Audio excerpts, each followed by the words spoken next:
কোটা আন্দোলনের ঘাড়ে চেপেই জামাত শিবির বিএনপির সন্ত্রাসীরা সুযোগ পেয়েছে বলে মন্তব্য করেছেন প্রধানমন্ত্রী শেখ হাসিনা। বিকেলে গণভবনে কোটা আন্দোলনে বিভিন্ন শিক্ষা প্রতিষ্ঠানে নির্যাতিত ছাত্রলীগ নেতাদের সঙ্গে মত বিনিময়কালে এমন মন্তব্য করেন তিনি।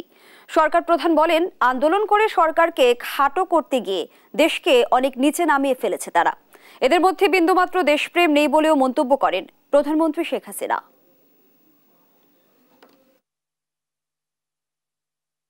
এই আন্দোলনের ঘাড়ে চেপেই তো ওই জামাত শিবির বিএনপি তাদের সন্ত্রাসীরা সুযোগ পেয়ে গেল।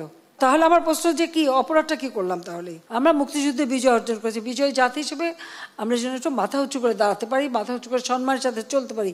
সেই সম্মানটা তো আমি এনে দিয়েছি বাংলাদেশকে, এটা তো কেউ অস্বীকার করতে পারবে না।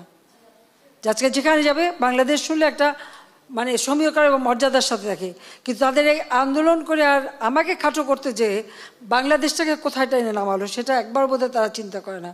এদের মধ্যে যদি এতটুকু দেশপ্রেম থাকতো, এতটুকু দায়িত্ববোধ থাকতো, তাহলে হয়তো এটা করতো না।